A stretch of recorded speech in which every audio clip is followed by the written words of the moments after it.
Hello, everybody, and welcome to another edition of the Rawlings NBC Baseball First Pitch. My name is Derek Dockett, and joined via Skype, as always, by our NBC Baseball analyst, Shane Dennis. Shane, how's it going? Pretty good. Kind of having a hard time coming to grips with the season almost being over. Kind of flew by. All we have left is the final weekend, but there's still a couple of things to be decided as far as seeding is concerned, so looking forward to that. Yeah, it certainly did just kind of snuck up on us here, but you know what? A lot of exciting stuff still to come. A lot of things on the potential horizon for the Valley. We'll get into that in a second, but let's start off with senior class candidate, NBC hitter du jour from Evansville, Kevn Kaczmarski. This guy's got a legitimate shot to be our Joe Carter Player of the Year in the Valley, the way he's swinging the bat.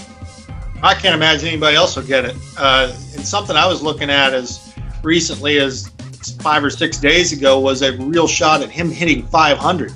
As far as NCAA stats are concerned, there's only been 15 guys with a minimum of 75 at-bats or more that have gotten to 500 or above, and he came real close. Now, Sunday against Wichita State hurt him because he was 0 for 4, but I understand he had 3 more hits in a midweek, and he's got 1 more weekend series with Austin Peay. So, and of course the Valley Tournament, however he does there. But the fact that you're even mentioning a guy who has played a full season like he has, I mean, he's closing in on, I think, 180, 190 at-bats, that we're even talking about 500, 400 is a magical mark. But if anybody else gets the Joe Carter Player of the Year award, I'll be stunned.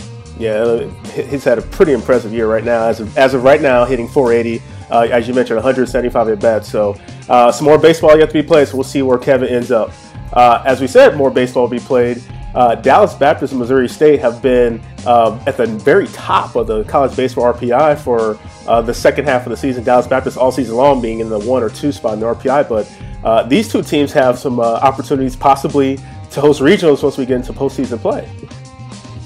Another couple no-brainers, speaking of Kaczmarski being a Player of the Year, I think it's impossible for Missouri State and Dallas Baptist not to host a regional when the time comes. It's interesting to note that I'm fairly sure that there's never been a 1 RPI team not be a national seed once those came around. So Dallas Baptist kind of flirting with that a little bit. Some projections had them as a number 7 or a number 8 overall seed, and frankly, they deserve it. If you're a 1 RPI, I don't know what other barometer you want to use. And then there's Missouri State. All they have to do is win 1 game this weekend, and they wrap up the regular season to the conference title.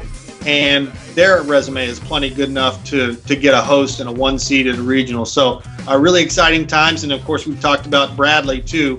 They are right there in the mix for an at-large, and they would have to really fall flat, which I don't see.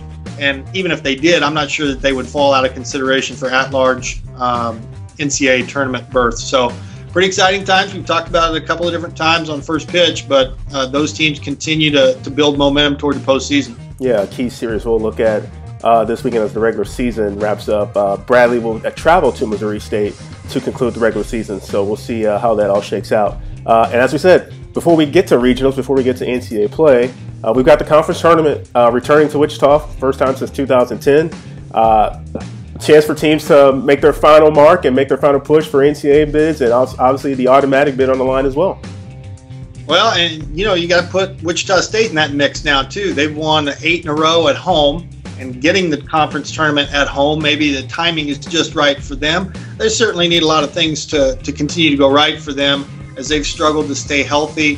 I personally think they'll only go as far as their offense will take them, although that's been better lately. They walked off a win against Oral Roberts in the midweek, so they got a little something going. Like I said, at home. Now they've got a big conference weekend in Dallas coming up on Thursday. They have an outside shot to be the number 3 seed, but the bottom line is they're playing at home, and their play at home has been better lately. So besides the 3 teams that we just talked about for at-large berths, Wichita State, I think, has at least a fighter's chance with the way they've been playing at home. They can get the home crowd to come out and have a couple things break right for them. They might elbow their way into the mix too. Yeah, we'll see what happens. Obviously, anything can happen. We'll see what the favorites happen and how pitching matchups shake out. So, Shane, we'll see you at the conference tournament. Hopefully, we'll chat one more time before we get to Wichita next week and preview the conference tournament. Sounds great. Look forward to it.